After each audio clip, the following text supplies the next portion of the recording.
মতে প্রিয় মানুষের আইডি অর্থাৎ গার্লফ্রেন্ড অথবা বয়ফ্রেন্ডের আইডি লুকিয়ে রেখে কিভাবে তার সাথে চ্যাটিং করবেন। দেখুন, আপনাদের অনেকেরই গার্লফ্রেন্ড অথবা বয়ফ্রেন্ড আছে, আর আপনারা চাচ্ছেন না যে আপনার গার্লফ্রেন্ড বা বয়ফ্রেন্ডের আইডি অন্য কেউ দেখে ফেলুক। তাই এই ভিডিওটিতে আমি আপনাদের দেখাতে চলেছি কিভাবে আপনারা আপনাদের গার্লফ্রেন্ড অথবা বয়ফ্রেন্ডের আইডি লুকিয়ে রেখে আপনারা ইমোতে চ্যাটিং করবেন তার সাথে। আর আপনারা যদি এই আইডিটি লুকিয়ে রাখেন তাহলে কেউ আর দেখতে পাবে না এবং জানতেও পারবে না যে আপনি লুকিয়ে কারোর সাথে চ্যাটিং করেন। আর কিভাবে করবেন চলুন দেখিয়ে দিই। তো মূল ভিডিওতে যাওয়ার আগে ছোট্ট একটা রিকোয়েস্ট করবো, শুধু ভিডিওটিতে লাইক দিয়ে ভিডিওটি শেয়ার করে রাখবেন, প্রয়োজনে কাজে আসবে। তো ইমোতে একটি প্রিয়জনের আইডি হাইড করার জন্য অর্থাৎ লুকিয়ে রাখার জন্য যে কাজটি করবেন, এখান থেকে দেখেন আমি এই আইডিটি এখান থেকে হাইড করে রাখবো। সেজন্য দেখতে পাচ্ছেন এই আইডি এখান থেকে আপনারা ওপেন করবেন, অর্থাৎ আপনার প্রিয়জনের আইডিটি সর্বপ্রথম ওপেন করবেন। ওপেন করলে উপরে 3 ডট পয়েন্ট দেখতে পাবেন, এখান থেকে 3 ডট পয়েন্টের উপর ক্লিক করবেন। 3 ডট পয়েন্টের উপর ক্লিক করার পর যদি আপনারা একটু নিচের দিকে লক্ষ্য করেন তাহলে এখানে আপনারা দেখতে পাবেন ইনভিজিবল ফ্রেন্ডস নামের একটি অপশান। আপনি এখন এখান থেকে ইনভিজিবল ফ্রেন্ড এর ডান পাশে একটি অ্যানেবল বাটন দেখতে পাবেন, এই অ্যানেবল বাটনের উপর ক্লিক করবেন। এখানে আপনারা দেখতে পাবেন নিচের দিকে যদি লক্ষ্য করেন অ্যাড ইনভিজিবল ফ্রেন্ড, আপনারা এখন এখান থেকে অ্যাড ইনভিজিবল ফ্রেন্ড এই অপশানের উপর ক্লিক করবেন।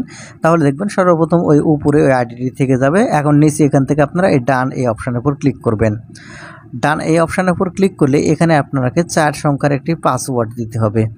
এখান থেকে এই যে অপশানটি দেখতে পাচ্ছেন এখানে আপনাকে 4 সংখ্যার পাসওয়ার্ড দিতে হবে। আপনার যে পাসওয়ার্ড মনে থাকে সেই পাসওয়ার্ডটি প্রথমে দিবেন, আবারও দ্বিতীয়বার ওই একই পাসওয়ার্ডটি এখান থেকে আপনারা দিয়ে নেবেন। দ্বিতীয়বার যখন একই রকম পাসওয়ার্ড দেবেন তখন এখানে আপনারা দেখতে পাবেন অ্যানেবল বাটন চলে আসবে। এখন আপনি এখান থেকে এই অ্যানেবল বাটনের উপর ক্লিক করবেন। অ্যানেবল বাটনের উপর ক্লিক করার সাথে সাথে এরকম ইন্টারফেসে নিয়ে আসবে। এখন এখান থেকে আপনার ডান বাটন দেখতে পাবেন, এই ডান বাটনের উপর ক্লিক করবেন। ডান বাটনের উপর ক্লিক করার পর এখান থেকে ব্যাক বাটনে ক্লিক করবেন। তাহলে দেখবেন যে এখান থেকে কিন্তু এখনও সেই আইডিটি হাইড হয়নি। এখন আপনাকে হাইড করার জন্য উপরে যে প্রোফাইল আইকন আছে এই প্রোফাইল আইকনের উপর ক্লিক করবেন। প্রোফাইল আইকনের উপর ক্লিক করলে এখানে আপনারা দেখতে পাবেন সিকিউরিটি অ্যান্ড প্রাইভেসি অপশান। এখন এখান থেকে সিকিউরিটি অ্যান্ড প্রাইভেসি এই অপশানটি ওপেন করবেন। Security and privacy option open করলে এখানে 2 নম্বর অপশান দেখতে পাবেন ইনভিজিবল ফ্রেন্ডস। আপনি এখন এখান থেকে ইনভিজিবল ফ্রেন্ডস এই অপশানটি আবারও ওপেন করবেন। ওপেন করলে আপনাকে এরকম ইন্টারফেসে নিয়ে আসবে। এখন এখান থেকে আপনি নিজে লক্ষ্য করলে এখানে দেখতে পাবেন যে আইডি হাইড করতে চাচ্ছেন সেই আইডিটি এখান থেকে চলে এসেছে। আর উপরে এখন ওখান থেকে লক্ষ্য করলে দেখতে পাবেন হাইড অপশান, ওই হাইড অপশানের উপর ক্লিক করার সাথে সাথে দেখতে পাবেন এখান থেকে কিন্তু ওই আইডিটি হাইড হয়ে গেছে। এখন এখান থেকে যদি হাইড হয়ে যায় আর কেউ কিন্তু খুঁজে পাবে না যে আপনি কোনো কারোর সাথে লুকিয়ে লুকিয়ে চ্যাটিং করেন। এখন যখন আপনার আবারও প্রয়োজন হবে তার সাথে চ্যাটিং করার জন্য, তখন আপনি যেভাবে আবার সেই আইডিটি ওপেন করবেন সেই প্রসেসটি এখন দেখিয়ে দিই। সেজন্য উপরে আবারও প্রোফাইল আইকনের উপর ক্লিক করবেন। ক্লিক করার পর এখান থেকে সিকিউরিটি অ্যান্ড প্রাইভেসি এই অপশানের উপর ক্লিক করবেন। সিকিউরিটি অ্যান্ড প্রাইভেসি অপশানের উপর ক্লিক করলে এখানে আবারও দেখতে পাবেন ইনভিজিবল ফ্রেন্ড। আপনি এখন এখান থেকে ইনভিজিবল ফ্রেন্ড এই অপশানটি আবার ওপেন করবেন। ওপেন করলে আপনাকে এরকম ইন্টারফেসে নিয়ে আসবে।